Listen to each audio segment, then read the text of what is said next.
Shalom, selamat malam saudara-saudaraku yang saya kasihi dalam Tuhan Yesus.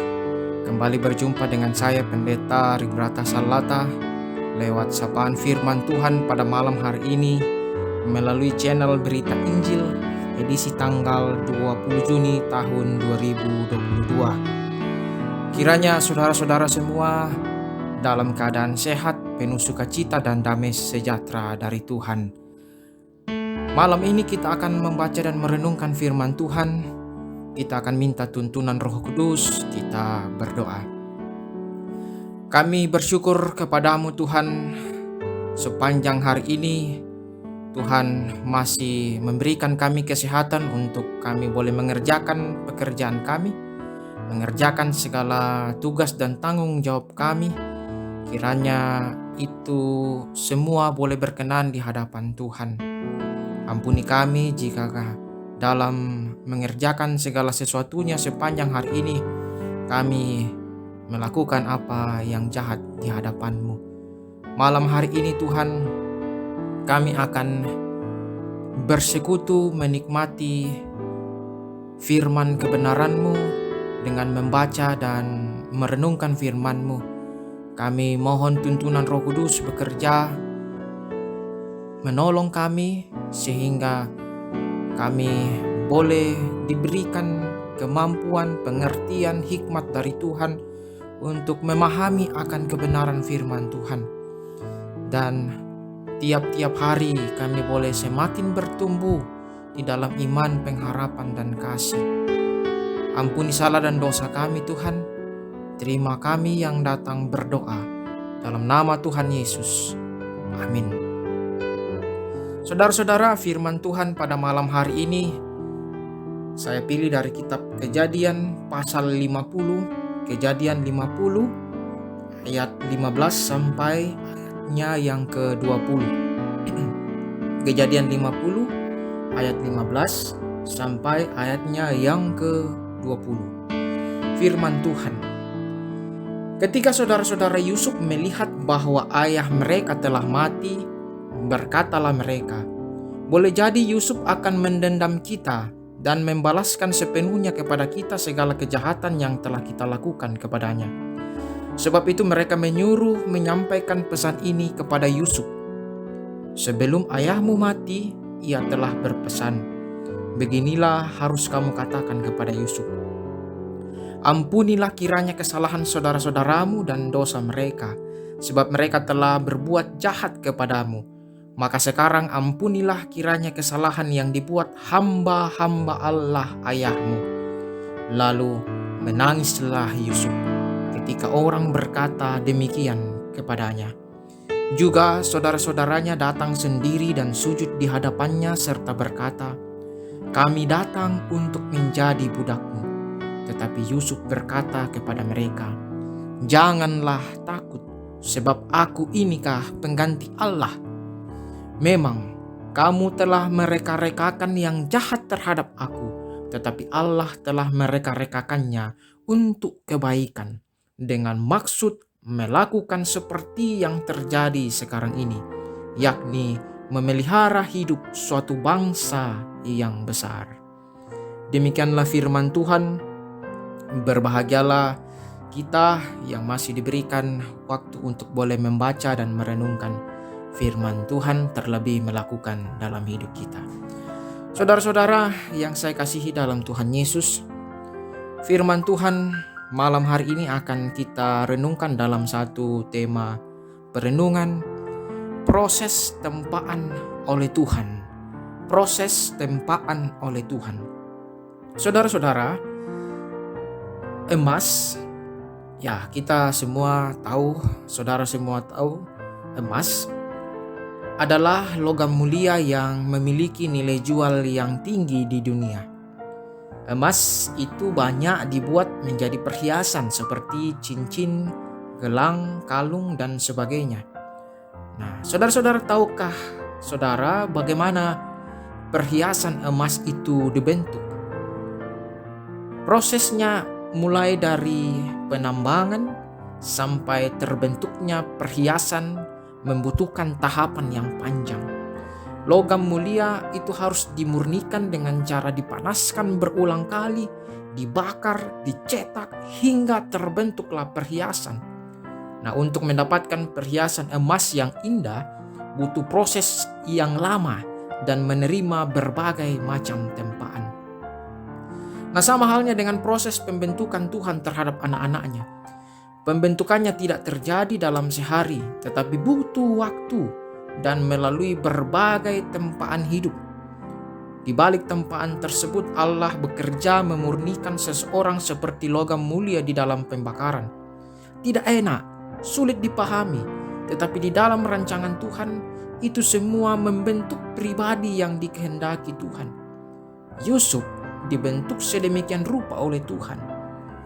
Di perikop pembacaan kita, ia dikisahkan telah menduduki posisi tinggi di Mesir sebagai mangku bumi. Saat berjumpa saudara-saudara yang menjahatinya, Yusuf justru mengatakan bahwa dirinya dipakai Tuhan untuk memelihara bangsanya.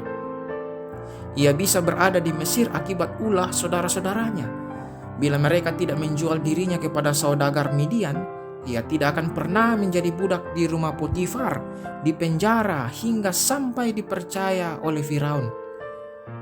Melalui proses tempaan, dirinya justru semakin dibentuk dan dipersiapkan Tuhan untuk menjadi alatnya. Hal buruk belum tentu buruk. Hal buruk bisa mendatangkan kebaikan. Perlakuan buruk saudara-saudara Yusuf membuat dirinya menderita, terhianati, tersakiti. Tapi perlakuan tersebut merupakan jalan bagi dirinya untuk menggenapi visi Tuhan. Yusuf mampu melewatinya karena melihat di dalam setiap kesukaran yang dialaminya ada Allah yang menyertai. Tangan Allah membentuk dan menuntunnya sehingga mampu bertahan berada di Mesir dan menjadi berkat bagi bangsanya. Nah, saudara-saudara, dalam hidup ini terkadang ada orang-orang yang juga menyakiti kita. Jangan membenci mereka. Lepaskanlah pengampunan. Mungkin Tuhan sedang memakai mereka untuk membentuk Anda agar menjadi semakin serupa dengan Kristus. Memang tidak mudah, tetapi ingatlah kisah Yusuf. Tuhan tidak pernah meninggalkan Yusuf. Tuhan yang sama juga akan senantiasa menyertai kita semua. Maka dari itu, jalanilah pembentukan Tuhan dengan tetap setia dan percayalah akan penyertaannya. Amin. Mari kita berdoa, saudara-saudara. Bapa kami dalam sorga, kami bersyukur malam hari ini kami boleh menikmati persekutuan dengan Tuhan melalui pembacaan dan perenungan firman Tuhan yang kemudian mau mengajarkan kami, mengingatkan kami bahwa dalam hidup ini memang banyak hal yang dipakai oleh Tuhan untuk membentuk kami, menempa kami. Berbagai macam kesulitan hidup ataupun juga orang-orang sekitar yang Tuhan pakai untuk membentuk kepribadian kami, agar hari demi hari kami semakin diubahkan menjadi seperti yang Tuhan inginkan.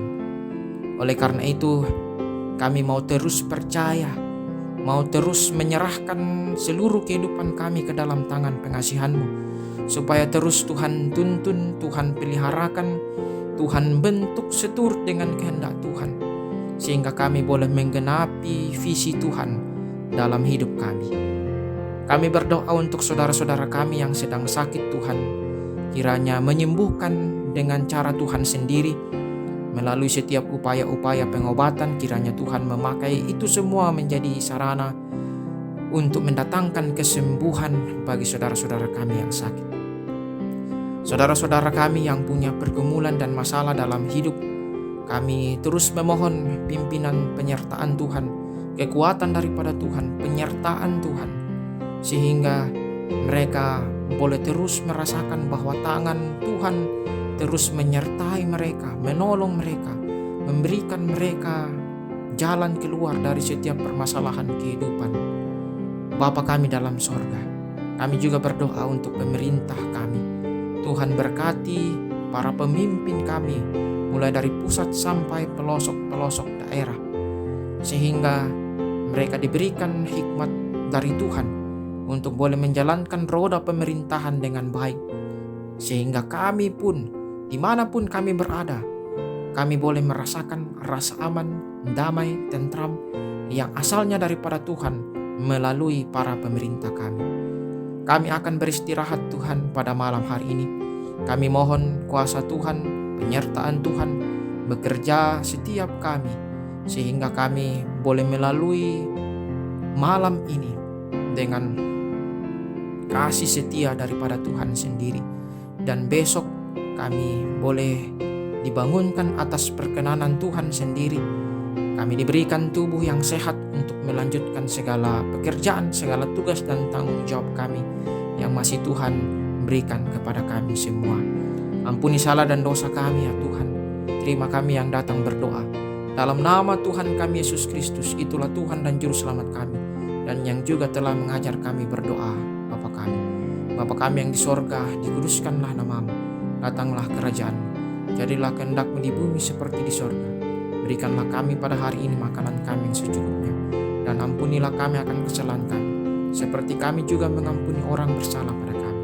Dan jangan bawa kami ke dalam pencobaan, tapi lepaskanlah kami daripada yang jahat, karena Engkau yang punya kerajaan dan kuasa dan kemuliaan sampai selama-lamanya.